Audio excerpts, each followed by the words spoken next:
आज एकादश की कक्षा में हम अध्याय 8 के अंतर्गत समंकों का बिंदु रेखी प्रदर्शन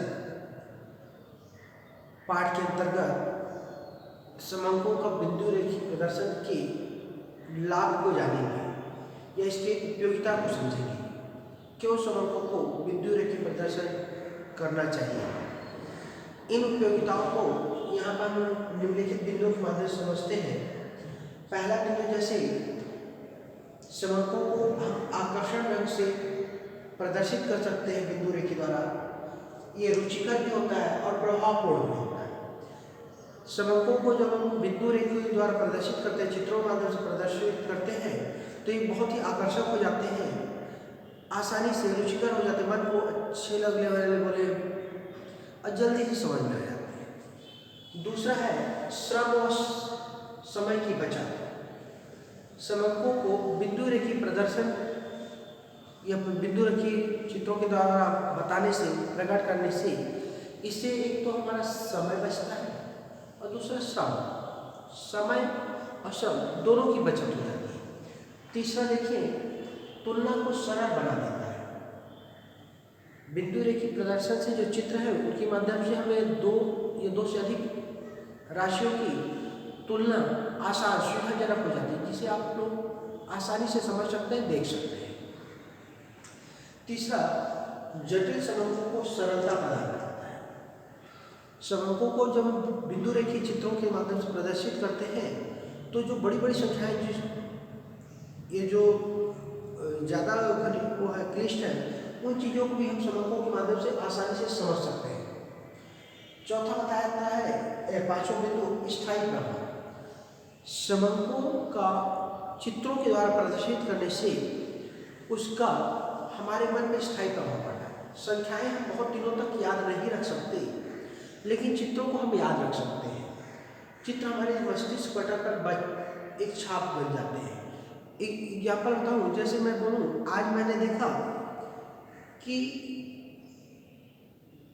न्यूज में अमेरिका की राष्ट्रपति चुनाव की गणना संबंधी कुछ विवाद जो उत्पन्न हुए, उसमें अलास्का, 5 राज्य और हैं, जिन राज्यों कहाँ पर इन क्षेत्रों में, तो मैंने को चीज़ें जल्दी याद आ जाएंगी। 20 सीटें थी, 10, 3, 3, 2, ऐसे 2 और 2 करके, तो 6 जगह पे ऐसे वो सीटें जल्दी याद आती। तो चित्र में एक मस्तिष्क पटल में संख्याएँ भी याद आ गई और संख्या क्षेत्र भी याद आ गया, तो ऐसे ये एक स्थायी प्रभाव रहता है।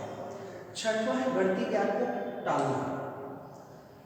चित्रों के माध्यम से प्रदर्शित करने से जो गणितीय गणना संबंधी होता है, उन गणनाओं को हम बच जाते हैं।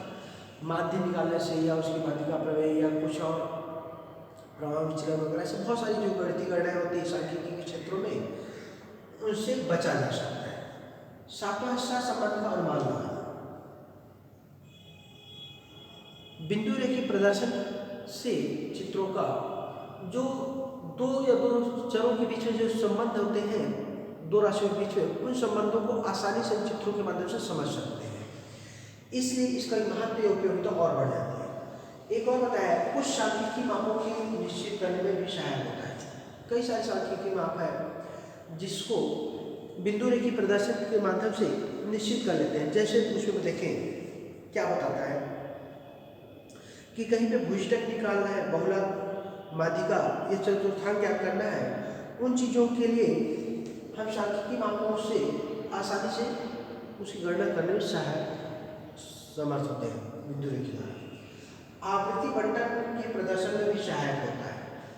आवृत्ति बंटन में जिन बिंदुओं को प्रयोग में लाया जाता है, वो बिंदु रेखी प्रदर्शन से बहुत ही जल्दी से या सामान्य ढंग से उसे समझा जा सकता है, प्राप्त किया जा सकता है।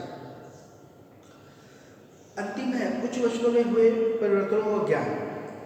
जब हम बिंदु रेखी प्रदर्शित करते हैं, समंकों को बिंदु रेखी में प्रदर्शित करते हैं या दिखाते हैं, तो इसमें से जो उच्च वचन है, जो बड़ी गणनाएं हैं, उन बड़ी गणनाओं में से अपने को सरल पड़ती है। इससे जीवन निर्वाह के उच्च वचन और चक्रीय या मौसमी परिवर्तनों के बारे में आसानी से सुगमतापूर्वक अनुमान लगाया जा सकता है। अतः हम सारे बिंदुओं को अध्ययन करने के बाद ये एक लाइन बोल सकते हैं कि समंकों को बिंदु रेखीय प्रदर्शित करने से उनको अधिक ढंग से व्यवस्थित कर सकते हैं, समझ सकते हैं और अध्ययन कर सकते हैं, उस पर कोई अच्छा सा निष्कर्ष निकाल सकते हैं। किंतु इतनी सारी बातों के बाद भी हमें एक बात ध्यान रखना चाहिए, किसी भी विषय वस्तु अपने आप में पूर्ण नहीं होती, उसमें इतनी होने के बाद भी कुछ न कुछ खामियां रह जाती हैं। उन्हीं कमियों और खामियों को हम यहाँ पर दोष के नाम से जानेंगे। इतनी उपयोगिता होने के बावजूद भी इसमें कुछ कमियां हैं, उन कमियों को हम लोग बिंदुओं पर यहीं पर ध्यान दें। पहली कमी जैसे बताता है कि बिंदु केवल प्रवृत्ति या उच्च